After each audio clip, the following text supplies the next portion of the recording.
CEO. She caught her black maid son solving a billion-dollar problem in seconds. What she did next shocked the entire company.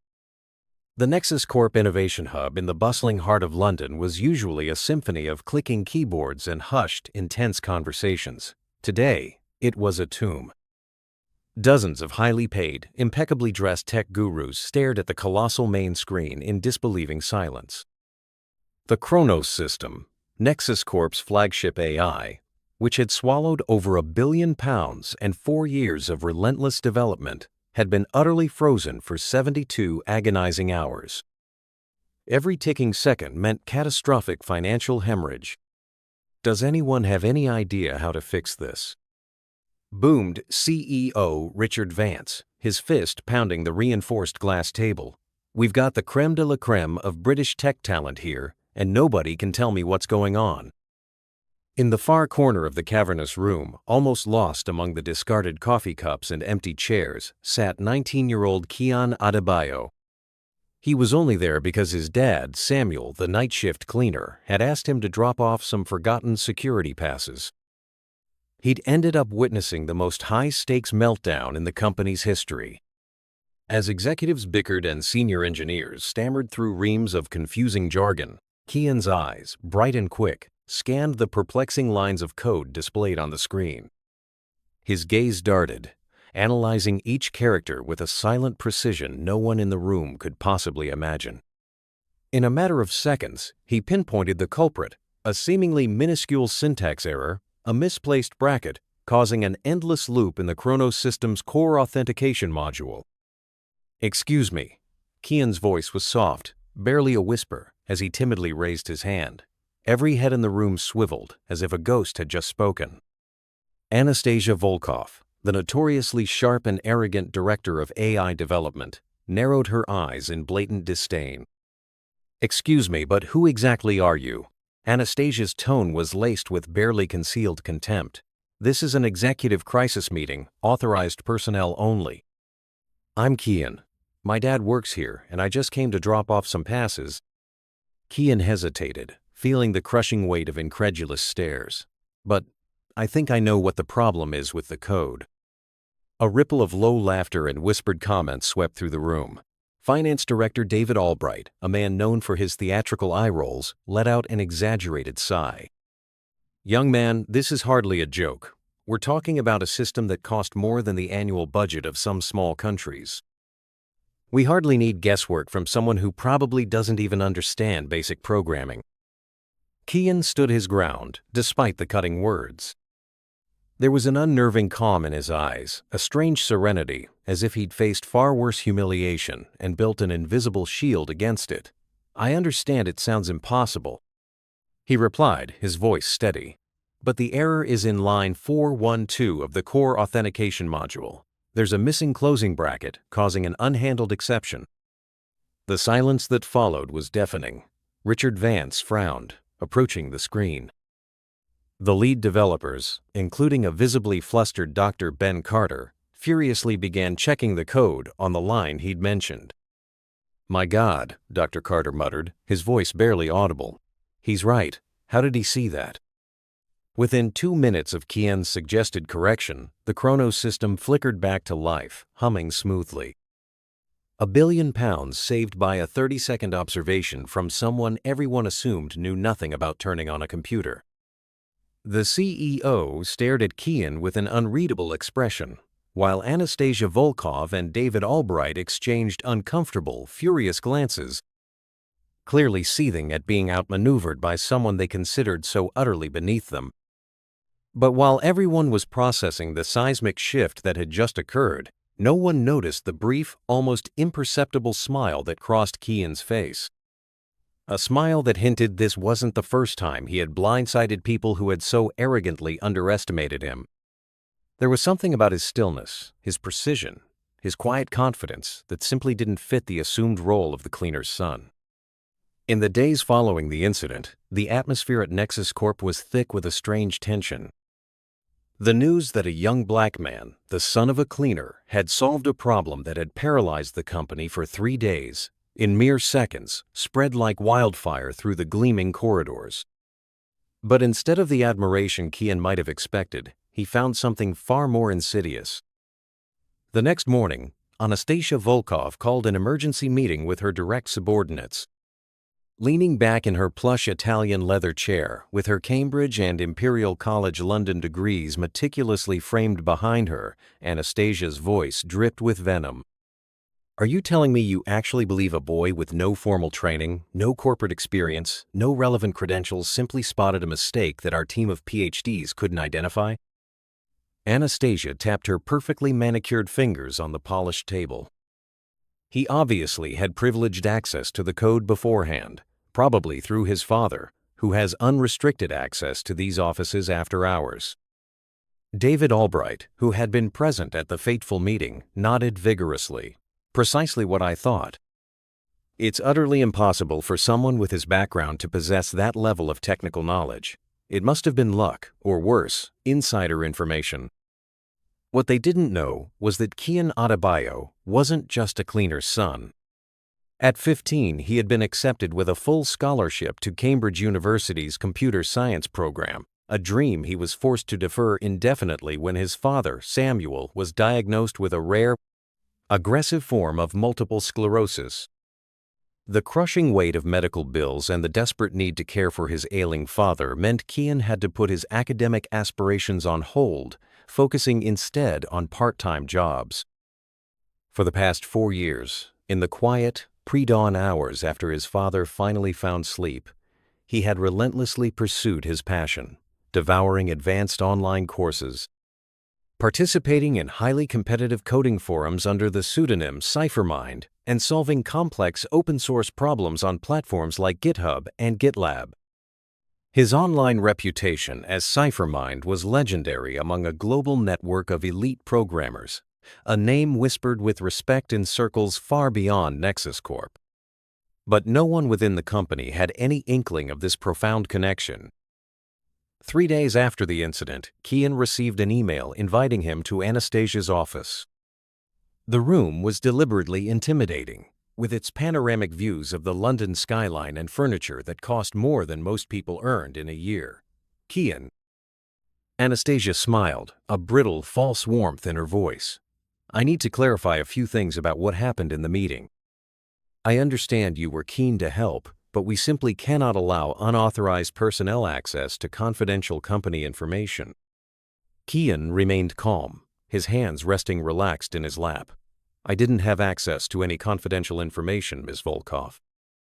I merely observed the code that was displayed on the main screen during the meeting." "Oh, so you're claiming you were able to identify a complex error in a billion-pound system just by observing it?"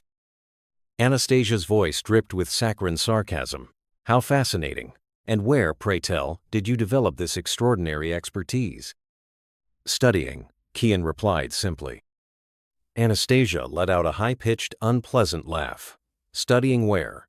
Do you have a degree we don't know about? Some professional programming experience you conveniently forgot to mention?" Kian felt the familiar bitter burn of humiliation rising in his chest, but his expression remained unyielding. It was the same feeling he'd experienced at 15 when a private school counselor, after learning his family's background, had suggested he might want to consider more practical courses instead of Cambridge. "I don't have a university degree," Kian admitted, his voice still calm. "But that doesn't invalidate what I observed." Anastasia leaned forward, her eyes flashing with calculated cruelty. "Kian, dear, let me be clear. This company invests millions in hiring the very best talent in the world. We don't need well-meaning guesswork from people who don't have the background to truly comprehend the complexity of our systems." David Albright, who had remained silent until then, decided to join the attack. "What Anastasia is trying to say is that we appreciate your initiative, but there's a hierarchy for very important reasons. People like you simply don't possess the necessary training to contribute on a technical level." "People like me?" Kian repeated, his voice still calm, but something new glinted in his eyes, a spark of cold fire. "Well," David hesitated, realizing he had just stepped onto precarious ground. "People without formal technical training, of course." Kian nodded slowly, as if processing the information. But internally, every word was being meticulously filed away. He had learned through years of subtle and not so subtle prejudice to immediately recognize when he was being underestimated. And he had learned something even more valuable: how to weaponize that underestimation to his advantage. "I understand perfectly," Kian said, rising from his chair. "Thank you for clarifying the company's position." As he headed for the door, Anastasia couldn't resist one last vicious jab. "Oh, and Kian, it would be best if you didn't mention this incident to other employees. We don't want to create unrealistic expectations about future opportunities, do we?" Kian paused at the door, turned, and smiled. It was a small, almost imperceptible smile, but there was something in it that made Anastasia feel inexplicably uneasy. "Of course, Miss Volkov. I understand some people prefer to keep certain things private." After Kian left, Anastasia and David exchanged satisfied glances, convinced they had firmly put the boy in his place. They didn't realize they had just made a crucial, colossal mistake. They had utterly underestimated someone who had spent years being underestimated, someone who had developed very specific, surgical strategies for dealing with exactly this kind of arrogance.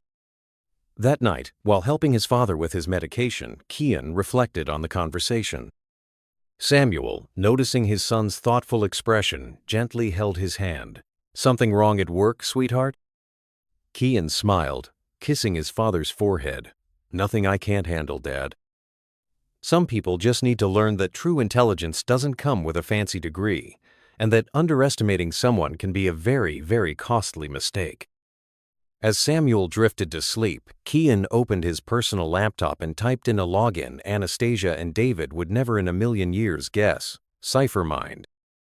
His GitHub account displayed thousands of contributions to some of the world's most respected open-source projects, including several foundational AI libraries that NexusCorp itself used. His programming forums revealed years of elegant, ingenious solutions to impossible problems, all signed with his pseudonym. But that was just the tip of the iceberg. Over years of observing NexusCorp's routines through his father's accounts, Kian had developed a profound understanding, not only of the company's technical systems, but also of its political and structural vulnerabilities. Every humiliation from Anastasia, every condescending comment from David, every look of disdain from the other executives was being meticulously cataloged, not out of revenge, but because Kian had learned a valuable lesson early on: knowledge is power and patience is strategy.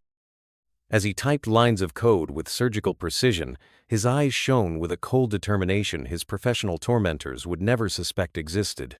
They thought they knew Kian Adebayo, the lucky son of a cleaner.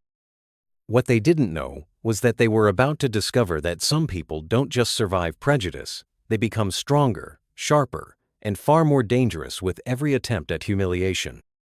In the 2 weeks following his illuminating conversation with Anastasia Volkov, Kian's life at NexusCorp became a meticulous exercise in observation and documentation. Every condescending interaction, every veiled comment, every dismissive glance was carefully etched into his memory. But Anastasia and David had made a fundamental error. They assumed that a dose of humiliation would be enough to silence someone who had quietly endured a decade of systemic prejudice. On a drizzly Tuesday morning, while discreetly tidying technical files in Anastasia's office, Kian noticed something truly interesting. A folder left carelessly open contained sensitive correspondence between Anastasia and a shady consulting firm, Phoenix Restructuring Limited, detailing a human resources optimization project that, translated from corporate jargon, meant mass layoffs for the technology department. The timing was revealing. Shortly after Kian had saved the billion-pound Chronos system, Anastasia was planning to cut costs by firing the very engineers who had failed to fix the problem. Even more damning was the detail that Anastasia was set to receive a substantial performance bonus for each approved layoff, a blatant conflict of interest that directly violated NexusCorp's ethical policies. Kian discreetly photographed the documents with his mobile phone, a skill he had honed over years of helping his father document labor irregularities at previous, less scrupulous workplaces. 2 days later, during his lunch break, Kian received a message that would utterly change the game. On his GitHub profile, where he operated as CipherMind, a connection request arrived from a user named Nexus Whistleblower. The message read, "I know who you are in real life, and I know they are criminally underestimating you. Can we talk?" Initially suspicious, Kian almost ignored the message, but something about its technical, direct language made him hesitate. After a few careful encrypted exchanges, he discovered he was communicating with Dr. Kenji Tanaka, a senior software architect at NexusCorp's remote Tokyo office, and the son of Dr. Ben Carter, the lead developer who had confirmed his initial fix.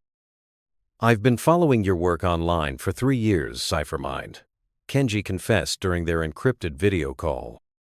"Your solutions for distributed AI systems are some of the most elegant I've ever seen.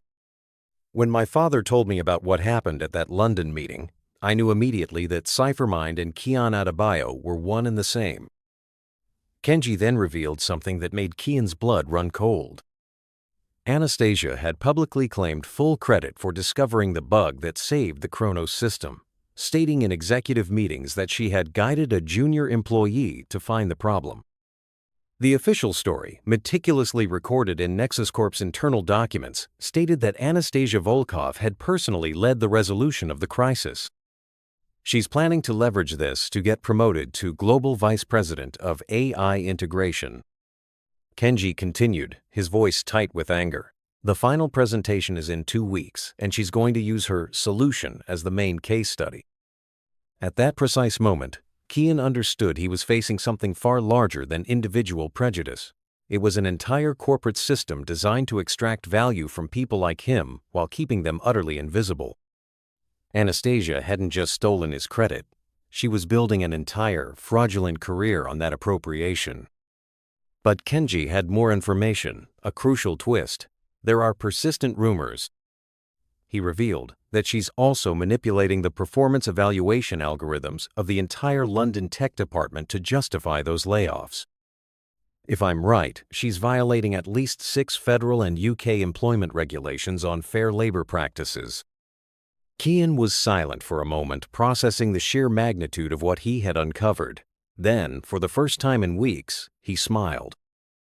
Not a smile of resignation or forced politeness, but something cold, sharp, and utterly calculated. "Kenji," he typed, "do you have access to the performance review system logs?" "Not directly," he replied, "but I know someone who does." "Why?" "Because it's going to be absolutely necessary for what I have in mind," Kian concluded. Over the next few days, Kian began operating on 2 distinct levels. Publicly, he maintained his role as the humble and grateful son of a cleaner, greeting Anastasia with polite smiles and accepting without protest when he was kindly discouraged from attending any further technical meetings.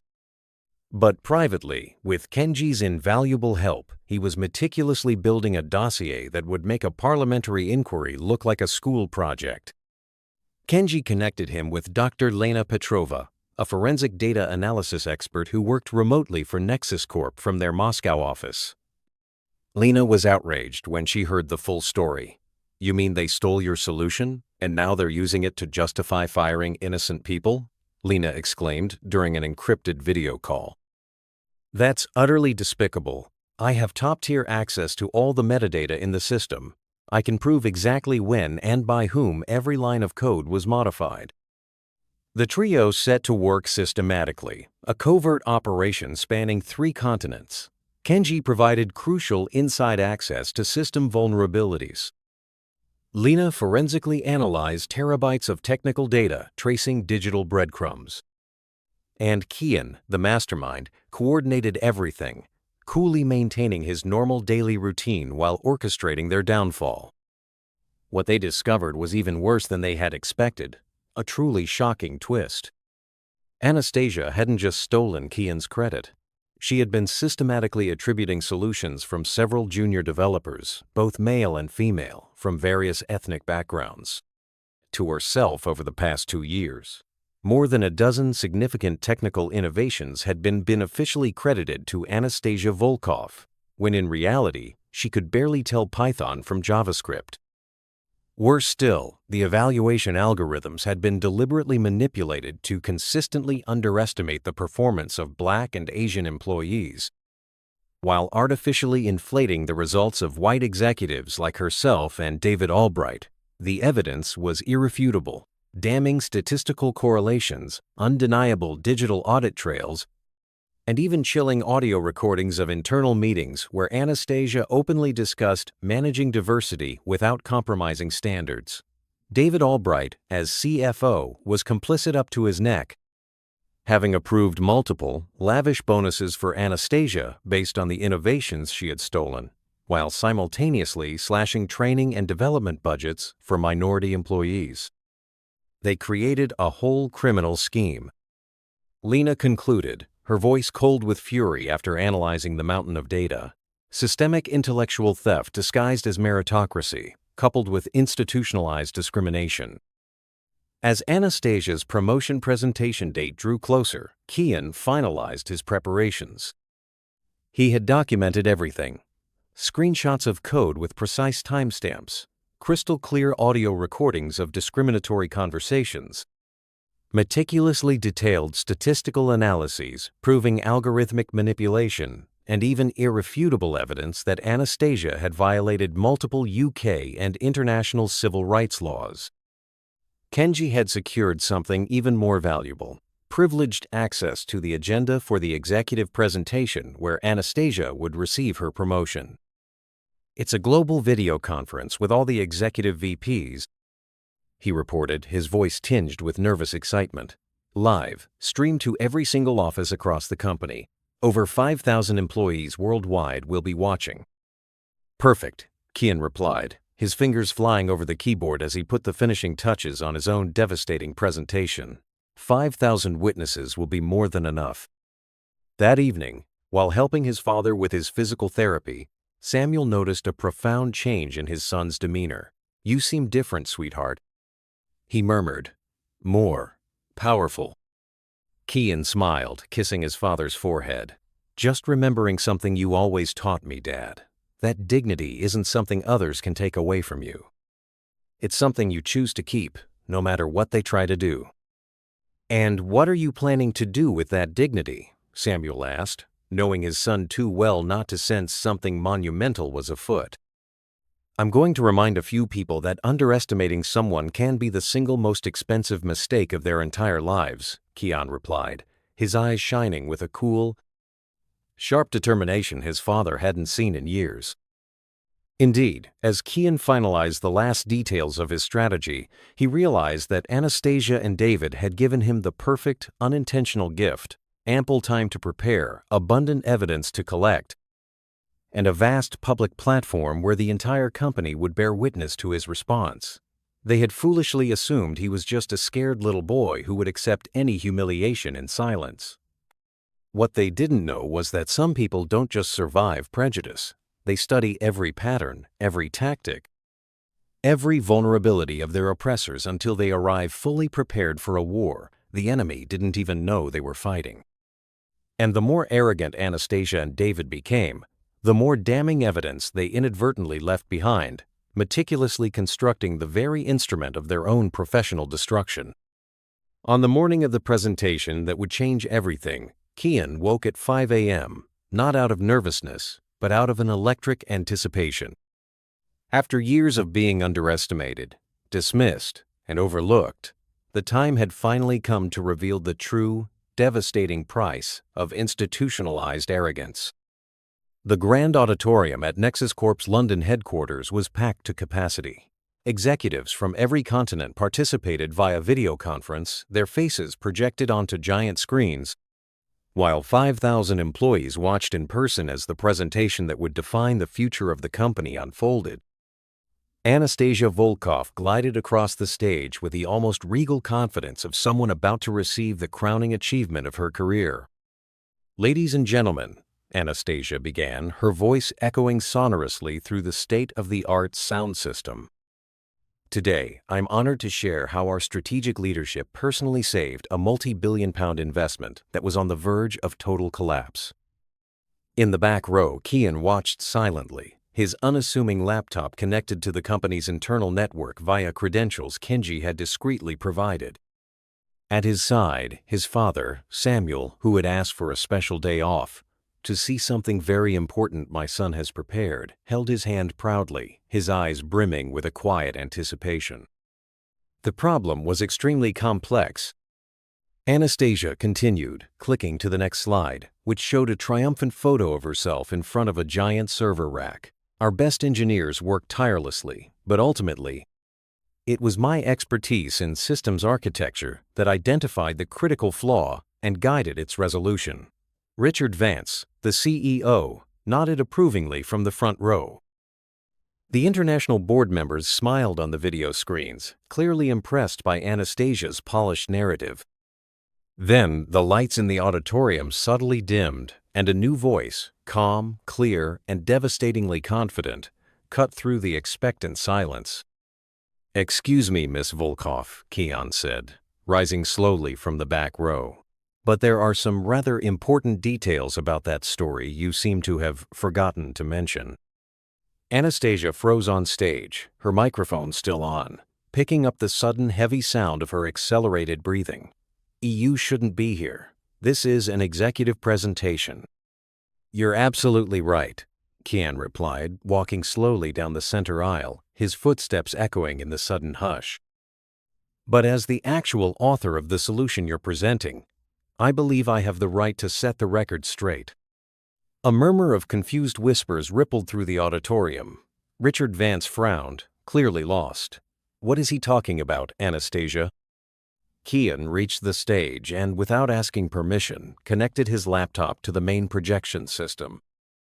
The giant screen behind Anastasia abruptly changed, now displaying Kian's GitHub profile, CipherMind with thousands of open-source contributions, an impeccable reputation, and a professional network spanning the entire international developer community. Audible gasps echoed through the auditorium. "That's impossible," Anastasia stammered, her face draining of all color. He doesn't have the qualifications." "You're correct about one thing," Kian interrupted, his voice carrying years of pent-up dignity, resonant and strong. "I don't have a university degree, but I have something you clearly don't: integrity." Kian clicked to the next screen. Detailed timestamps flashed across the display, showing exactly when each crucial correction had been made to the Chronos system, correlating perfectly with the commits on CipherMind's GitHub. "But stealing my work was just the beginning," Kian continued, his presentation flowing with the precision and damning logic of a seasoned prosecutor. "Dr. Lena Petrova, our forensic data expert, discovered something far more sinister." The screen now displayed devastating statistical graphs, undeniable correlations between race and performance reviews, irrefutable evidence of algorithmic manipulation, and internal emails discussing precisely how to manage diversity without compromising standards. David Albright, sitting in the second row, was visibly sweating, his face a sickly shade of green. That's taken completely out of context," David stammered, finally finding his voice. "Was it?" Kian smiled, a cold, unwavering smile, and clicked to play a crystal-clear audio recording. Anastasia's voice, unmistakable, echoed through the auditorium. "We need to be smart about this, David. We can't just fire Black and Asian employees outright. But if the algorithms show that they don't meet the standards, then—" The silence in the auditorium was deathly. On the video conference screens, international executives exchanged horrified glances. Richard Vance was as pale as a ghost. "This is a hoax," Anastasia shrieked, finally erupting. "He's lying, fabricating evidence." "Really?" Kian remained serene, unmoving. "Then can you explain why you received commissions of over £200,000 for every dismissal approved through Phoenix Restructuring Limited? A company that, incidentally, is majority-owned by your brother-in-law?" The screen now displayed meticulously traced contracts, bank transfers, and a tangled web of corruption stretching back over 2 years. Anastasia Volkov wasn't just stealing credit. She was actively monetizing systematic discrimination. "Ladies and gentlemen," Kian said, addressing the cameras directly, his voice ringing with newfound authority. "For the past 2 years, this company has been infected by a cancer. Not just intellectual theft, but institutionalized discrimination, cleverly disguised as meritocracy."